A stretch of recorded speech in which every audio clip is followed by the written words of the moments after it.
தமிழக அரசுடனான பேச்சுவார்த்தையில் பங்கேற்க விவசாய சங்க பிரதிநிதிகள் தலைமைச் செயலகம் சென்றுள்ளனர். இது பற்றிய தகவல்களை செய்தியாளர் ரகுவரனிடம் கேட்கலாம். ரகுவரன், பேச்சுவார்த்தை தொடங்கிருச்சா? தமிழக அரசின் சார்பில் யாரெல்லாம் பங்கேற்கிறாங்க?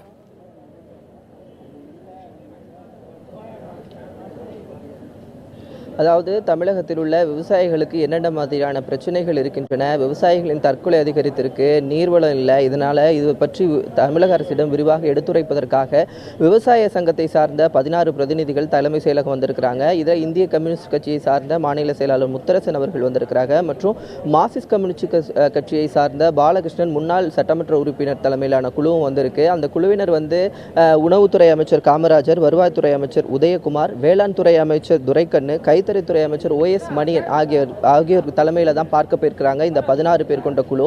இந்த அமைச்சர்களிடம் இவர்கள் போய் முறையிட இருக்கிறாங்க. விவசாயிகளுக்கு எந்த மாதிரியான பிரச்சனைகள் இருக்கு, மேலும் காவிரி நீரை பெற்றுத் தருவதற்கு எந்த மாதிரியான அறிவிக்க வேண்டும், மேலும் தமிழ்நாட்டை வறட்சி மாநிலமாக அறிவிக்க வேண்டும் என்று இந்த கோரிக்கையை முன்வச்சு தான் இவங்க இந்த பேச்சுவார்த்தையில் ஈடுபட்டு இருக்காங்க. வசந்த், ரகுவரன், பேச்சுவார்த்தையில் இதுபோன்ற கோரிக்கைகள் எல்லாம் முன்வைக்கப்பட்டிருக்கின்றன. அரசு தரப்பில் இருந்து யாரெல்லாம் பங்கேற்று இவர்களுடைய கோரிக்கைகளுக்கு செவிசாய்க்க இருக்கிறார்கள்? என்ன பேச்சுவார்த்தை நடைபெற இருக்கிறது ரகுவரன்?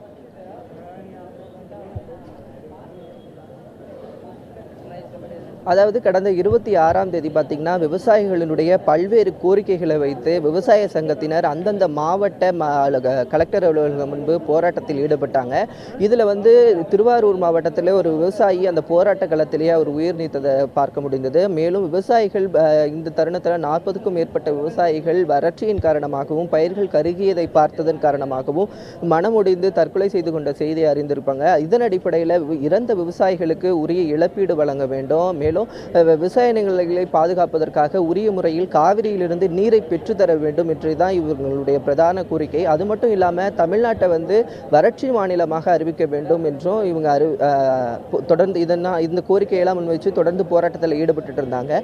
அது மட்டும் இல்லாமல் இந்த கோரிக்கையெல்லாம் கேட்பதற்காக தமிழக அரசு எங்களுடன் பேச்சுவார்த்தையில் ஈடுபட வேணும், பேச்சுவார்த்தை எங்களுடைய நடத்த வேணும் அப்படின்னு சொல்லிட்டு இவங்க கோரிக்கை வச்சிருந்தாங்க.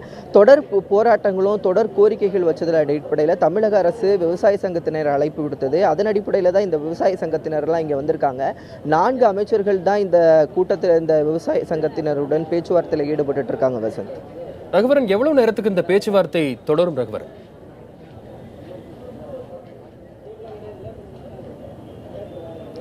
கிட்டத்தட்ட 12 மணிக்கு இந்த பேச்சுவார்த்தையானது அறைக்கு அவங்க விவசாய சங்கத்தினர் சென்றிருந்தாங்க. இந்திய கம்யூனிஸ்ட் கட்சியின் சார்பாக தலைமையில் 8 விவசாய அமைப்புகளும், மார்க்சிஸ்ட் கம்யூனிஸ்ட் கட்சி தலைமையின் சார்பாக 8 விவசாய அமைப்புகளும் கிட்டத்தட்ட 16 பேர் கொண்ட குழு தலைமை செயலகம் வந்தது. தலைமை செயலகத்து அமைச்சர்களுடனான பேச்சுவார்த்தை கிட்டத்தட்ட ஒரு 12:15க்கு துவங்கி இருக்கு. கிட்டத்தட்ட அரை மணி நேரமாக இந்த பேச்சுவார்த்தை ஈடுபட்டு இருக்காங்க.